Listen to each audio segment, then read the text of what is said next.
Hi, everyone. I'm Dr. Stephen Krieger. I'm a neurologist and MS specialist at the Corey Goldsmith Dickinson Center for Multiple Sclerosis at Mount Sinai in New York City. And I'm really pleased to be joined by three people living with MS who are going to talk today about their experiences in MS research and clinical trials. And to kick off that conversation, let's start with some introductions. So Tara, I will turn it to you. Why don't you tell us a little something about yourself and your MS journey to get us started? Okay, thank you, Dr. Krieger. My name is Tara. I'm 46 years old. I live in Ohio, and I first started experiencing symptoms of MS in 2000. I didn't end up getting my diagnosis officially until 2012, and I am currently still considered relapse remitting. So let's turn to Martin. Maybe you can introduce yourself and tell us a little bit about your MS journey as well. Yes, thank you. My name is Martin Taylor. I am 51 years old. I live in Mitchellville, Maryland, which is suburban Washington, D.C. I was diagnosed after 2 years of trying to figure out what was wrong with me. I was diagnosed with relapsing remitting in 2000. Got it. So that's something of a theme. Tara said it took you a while to get that diagnosis. Martin, maybe it took you a little while too. What were some of those early relapsing remitting symptoms you had that got you to an MS diagnosis? I had, I had numbness in my limbs. I had tingling. I had blurred vision. I had left side of my face was drooping.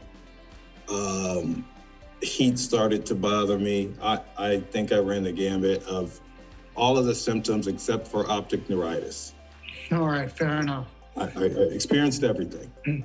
Well, as we often say, no two folks with MS are the same and have had the same story. So it does sound like you went through a lot early on before you got that diagnosis of relapsing MS.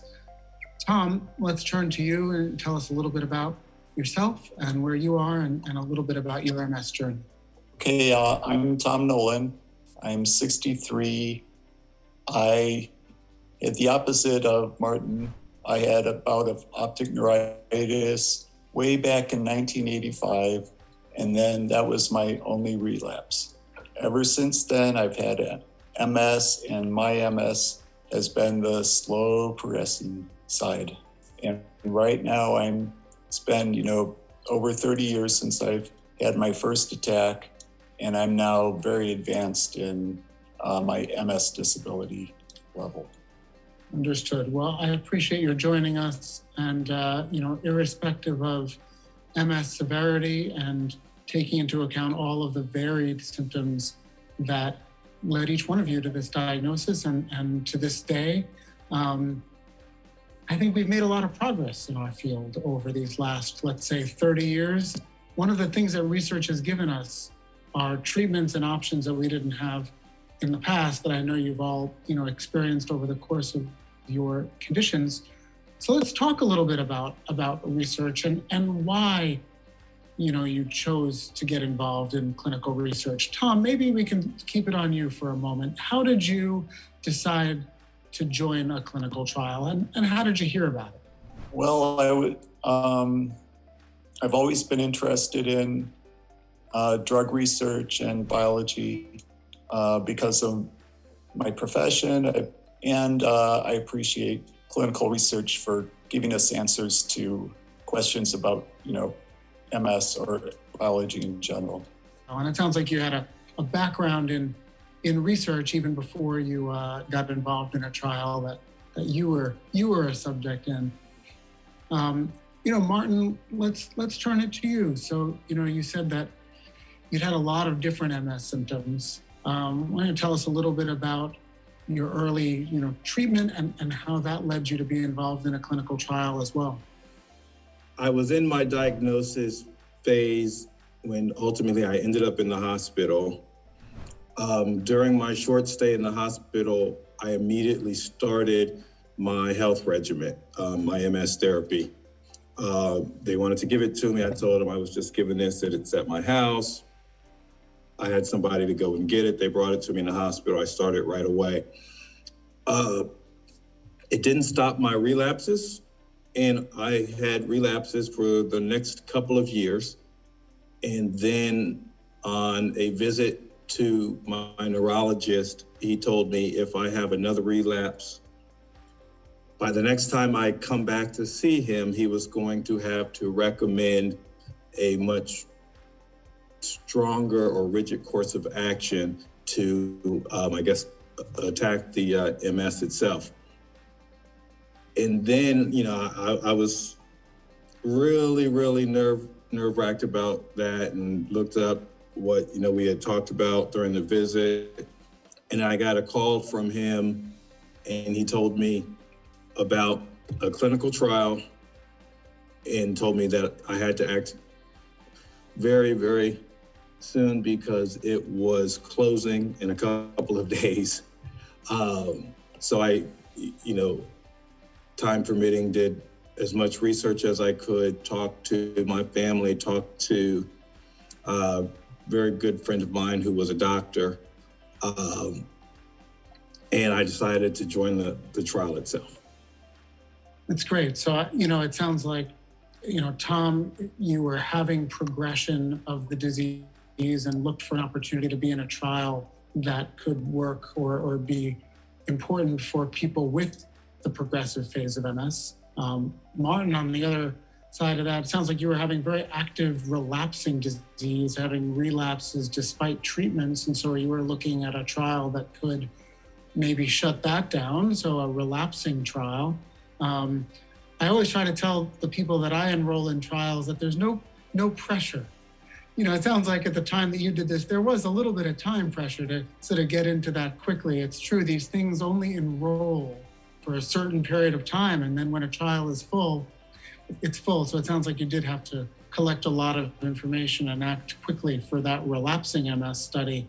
Tara, my sense is that your study was a little bit different. I think your study was, included people with different types of MS, if that's right. Tell me a little bit about what your study was like and how you found out about that. Yeah, it was. I actually found out about it through one of the MS organizations that I belong to. And it was a research study on fatigue and how fatigue affects different people with different, types of MS, people newer to the diagnosis, people who had it for years, and how we could do things in addition to or in lieu of medication to try to help us deal with the fatigue. And that was one of the worst symptoms that I had struggled with. So I was really grateful to be able to be part of it. And it was a pretty long study, and I learned a lot. I really learned a lot from it. So we'll come back a little bit to what you all took away from being in a clinical trial, but that is quite different because that's a symptomatic trial, right? One for MS fatigue, which I think everybody living with MS knows what that is like or has had that affect them. Symptomatic trials or symptomatic research studies can be, in a sense, more inclusive about different types of MS because fatigue, for instance, can affect people with relapsing MS and progressive MS and everything in between. So it makes sense that one wasn't quite as rigid about who they were looking for as compared with the progressive trial that Tom, you talked about, and the relapsing trial, Martin, that you talked about. Well, let's keep it on you, Tara, for a moment. And maybe you can tell us a little bit more what being in that trial, was like. What was, you sort of said what your decision was to participate, but what did they do with you? What did they ask of you being in your study? Well, everyone that participated in the research study itself was placed into 3 different groups. You either had to go to the university that was putting the study on in person, or you did a phone call, or you did an online one. And I was placed in the phone call one. So we had a workbook that we worked out of, I think it was like 14 or 16 weeks. Once a week, we would have like a 2-hour phone call. And throughout the week, we would have things that we tried to implement into our lives that we had in the workbook. And then we would come back at, the following Saturday and talk about whether they worked for us, whether they didn't. And then all the other participants would do the same so that we could, kind of figure out ways to adapt our lifestyle to live with the fatigue rather than just suffer from it and, struggle. So I learned quite a bit, and it was nice to talk to people all over the country, different ages, everything, and hear everyone's different experience with their MS and how they had progressed. I appreciate that. I mean, so it asked a lot of you in terms of tracking your symptoms and reporting things. And then, of course, you got to learn from other people's experience. But in your study, they weren't doing something to you, right? It wasn't an interventional study in the sense of trying an experimental, medicine or procedure for fatigue. It was more about strategies to address it, if I understand that right. Correct. All right, cool. Well, to turn it to one of the sort of interventional clinical trials where there's an experimental medicine or treatment that's being studied. Martin, let's talk about your experience. You'd said you'd had a series of MS relapses. You were concerned that the medicines at the time weren't doing enough. What did they do to you in this study, and how did it affect you? So when I started my trial study, I had to do a series of tests. I think it was 2 to 3 hours long that it took me to establish my baseline. While in the trial study, it was a double-blind study, and I was given a monthly calendar, and I had to record everything that I put into my body, my vitamins, every meal I ate, snacks I ate, anything that I digested into my body, I had to note that. And then each month I had to go back and do the test, and they would see where I came in on the scale. And this lasted for about a couple of years, but the study was very comprehensive, and it took a lot for me to do it. And I had to go actually visit the hospital where it was being conducted once a month. Got it. So it asked a lot of you, both in terms of taking a treatment versus placebo, as you said, a double-blind study. So for those watching, I'll say that generally means the person who's in the study, you in this case, didn't know if you were getting placebo or the real experimental medicine. And the doctors looking after you there also didn't know whether you were getting placebo or the real thing. So that's the double blinding to whether you're getting the experimental treatment or placebo. And the reason why studies are done in this double blind way is because placebo effects aren't just limited to the person in the study. The people doing the study can also have placebo effects. We all want the thing that we're studying to work. And so if you are not blinded, you'll know what you're on. If the researcher is not blinded, they'll know what you're on, and that could skew the results. It could bias the results with expectations. All right, well, Tom, let's turn it to you. You said you had gotten involved in an NIH clinical trial for progressive MS. Tell us a little bit about what that was like for you, what testing you underwent and things like that as part of the study. Well, it was very interesting. It was, it involved a lot of travel for me. I live on Southern California, and the trial was on the East Coast. So I went there probably about 15 times over 3 years. And they tested almost everything for testing that neurologists test people for. Just memory tests, dexterity tests, walking tests, MRIs, pulled a bunch of blood samples, cerebrospinal fluid, a lot of testing. And during that study, was that also a blinded trial? Were you receiving? Yes, it was. It was placebo-controlled, double-blind. I could not tell if I was getting the medicine. I didn't really feel it. The doctor couldn't tell. She suspected maybe, but wasn't until after they unblinded the study that I found out that I'd actually been treated with the medication. Got it. People ask this a lot in research. When will they find out whether they were on the treatment or on the placebo or on the comparison? And typically it is at the end of the study. It's once the study is done, then people find out what they were getting. There are procedures in place for many modern trials that if someone is getting worse in a clinical trial, there's an opportunity there to unblind and find out what someone is on. Because of course, one of the goals is to find out if the treatment works. But we all have to remember that we can't allow people to suffer who are in a trial. And so the trials that we're involved in always have a mechanism like that so that we don't allow people to get worse and not know it. Because research is important, but making sure that the lives of the people who are participating in research are protected, that's very important as well. Well, being in these trials sounds like it asked a lot of all of you. And let's talk a little bit more about what you got out of the experience and what you learned from it. Tara, maybe we could start with you. You're involved in this fatigue trial. You're meeting people, you're tracking your symptoms.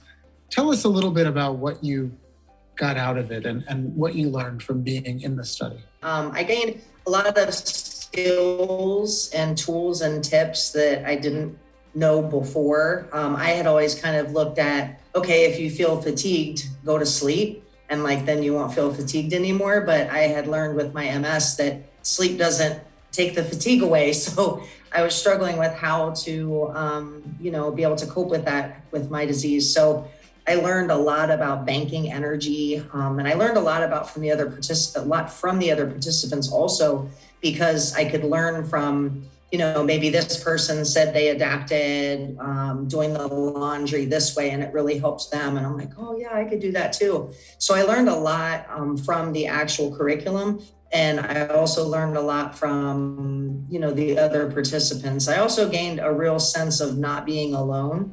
And not feeling as alone, because I would always push myself to do more and more and more, thinking that, I was just lazy or whatever. So it was nice to hear that I wasn't alone in having this fatigue and that it was a real thing.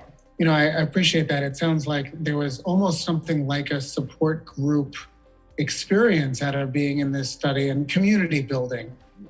So that's great. I don't think people think about that aspect of doing research, and I'm glad you brought that to the foreground. Martin, why don't we turn it to you here? Can you tell us a little bit about what you gained from being involved in the research? We talked about this a little bit before, but tell us a little bit about what you feel you got from it. How did it help you? It helped me in a lot of different aspects. I would say I got a sense of relief and comfort each month going in and dealing with the staff in the office that I visited.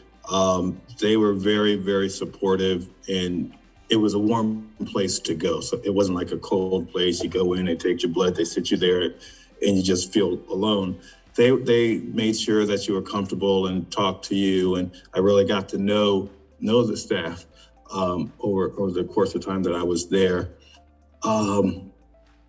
And ultimately, I would say what I gained was the quality of life. If I hadn't have done the trial itself, who knows where I would have been. If I would have just stuck with the regimen that I was on and not have attacked it as I did and got started feeling better. And I think it instilled in me that, we're going to take this on head on all the way through, and that's what I've done. And the trial itself, the staff, the environment, everything made me feel more comfortable with my MS. I appreciate that aspect of it too. I think when people think about participating in research, I think they worry that they're going to be experimented on, right? That things are going to be done to them. And what Absolutely. I try to talk to people about is that it's more of a collaborative effort, that we on the clinical and research side are partnering with the patients and people that decide to be in a research trial. And when I sit down with someone who's thinking about going into a research study, I say that explicitly, we are going to study this with you instead of we're doing experiments on you. And I think that feeling that you had of community with the research staff and the coordinators and the doctors, that's the ideal, because you really feel that they're working with you and you're working with them on something. Indeed. Tom, let's bring it back to you. Do you feel that being in the study helped your MS or helped you, living your life with this disease? It did not affect the course of my MS. Ultimately, the trial was stopped because they did not meet certain biomarkers that they wanted to hit. Mm-hmm.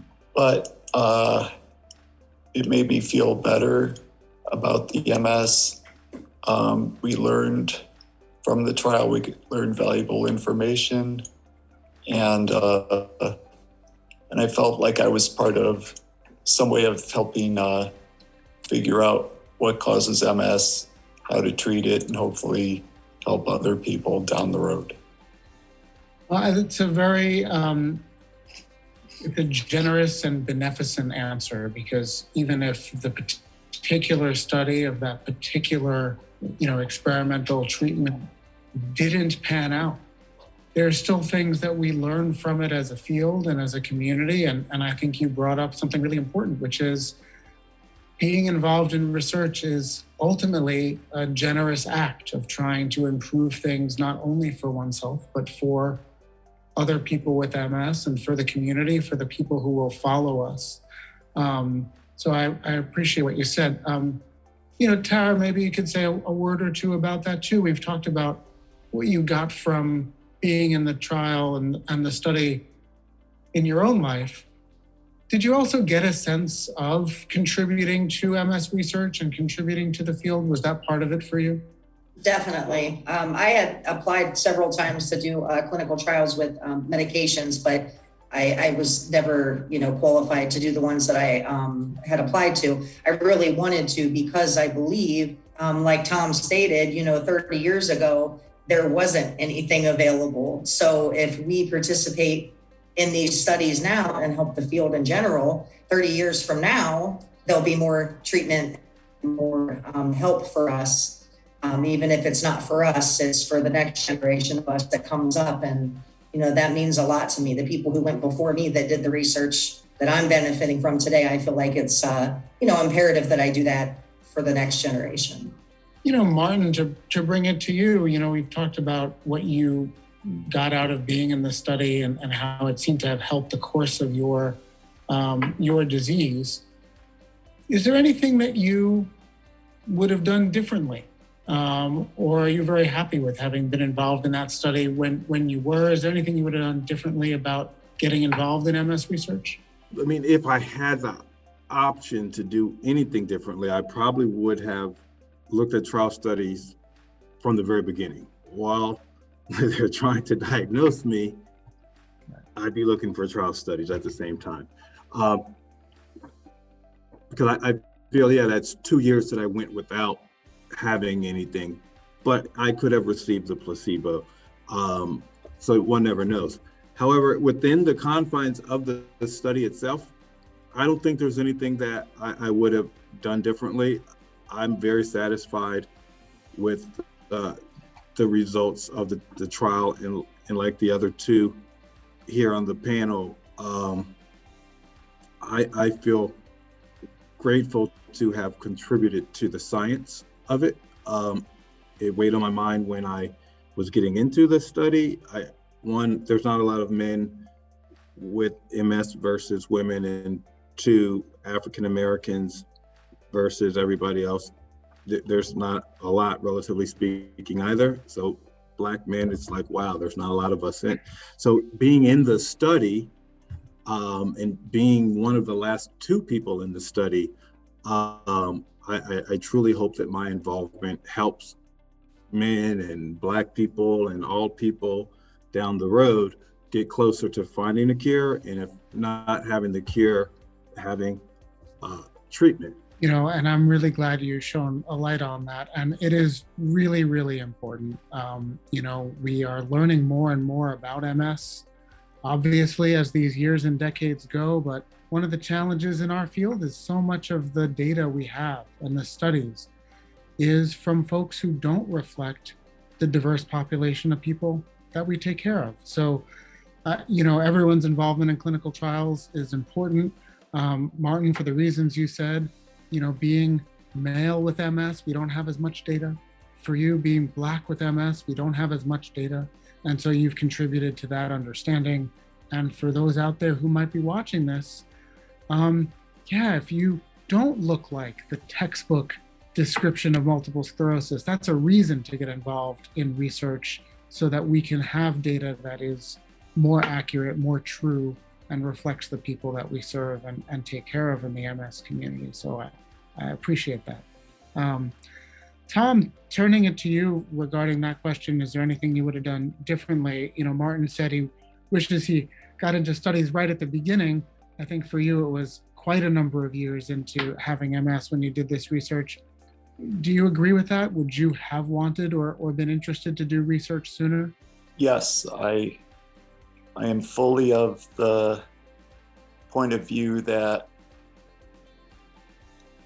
if you treat MS early with high efficacy, your chances of doing better will greatly increase compared to waiting or taking say something that might not be so effective.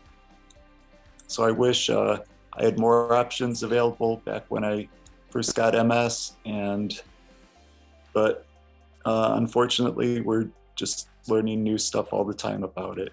And there's still a lot we don't know, a lot left to be discovered.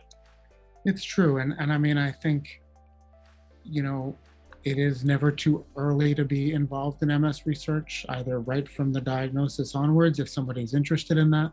And we need to learn more about progressive MS. We need to learn about people who are older with MS, for instance. And so I you know, encourage people across the phases and stages and ages of MS to look for opportunities to participate in research. So, all right, so a couple final questions here. You know, for somebody watching who has this diagnosis or is being diagnosed with MS and is thinking about involvement in research, what advice would you give to that person, or what concerns would you address? Tara, maybe we could start with you. Is there advice you would give to somebody watching who's maybe wary or leery of doing research? What advice would you give that person? I would say talk to your provider, talk to your care team, talk to your neurologist. Like you said, Dr. Krieger, they're not going to put the science in front of your well-being. So you're not going to get worse. You may get better. And either way, you're going to expand your network of support.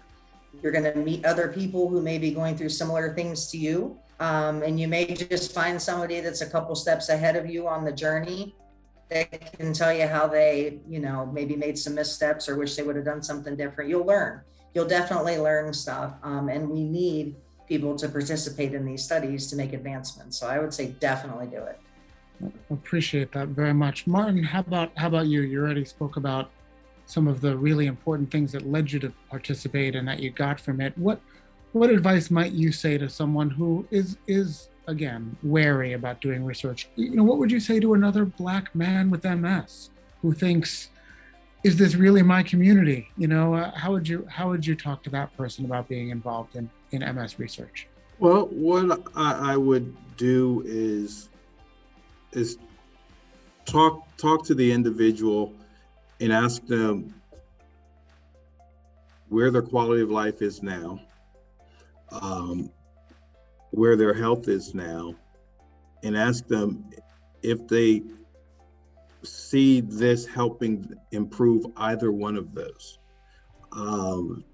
Talk it over with your family and your loved ones, and most definitely talk to your health team, your doctors, and don't hold back about how you're feeling, and then think really within yourself how it is, what you're striving to do. I mean, you don't know how the MS is going to turn out.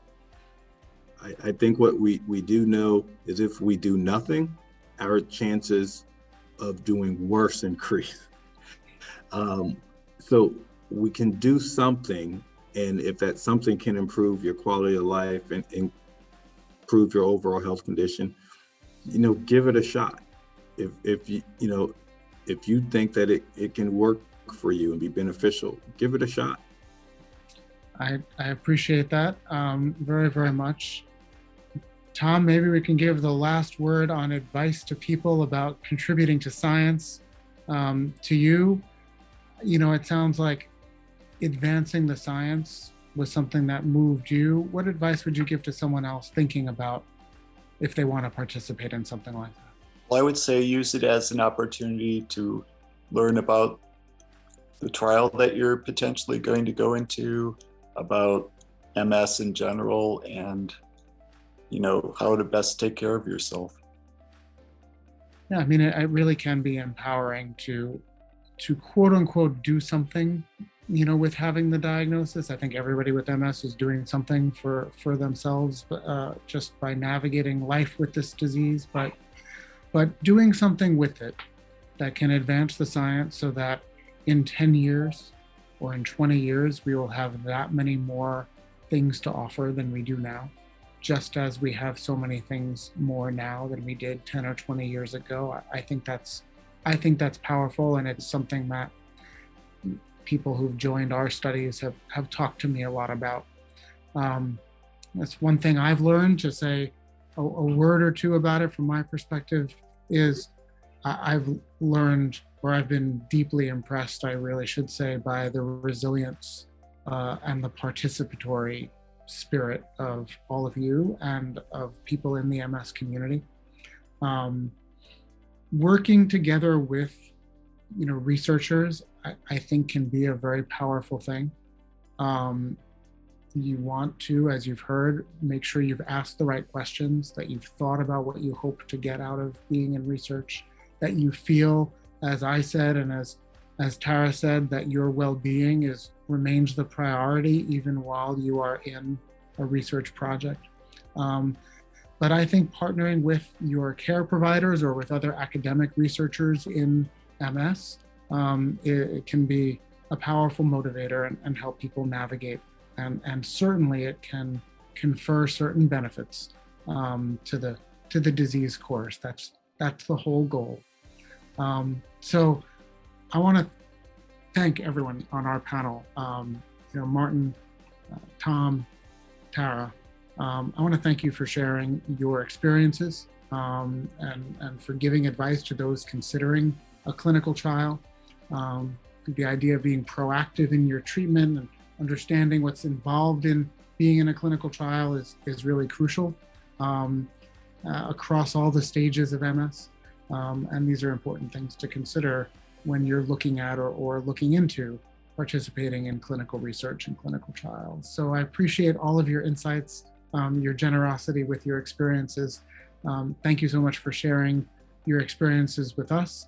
I want to thank patients like me for putting this together, for giving us the opportunity to talk about the crucial need to advance MS research through clinical trials. And I want to thank all of you watching.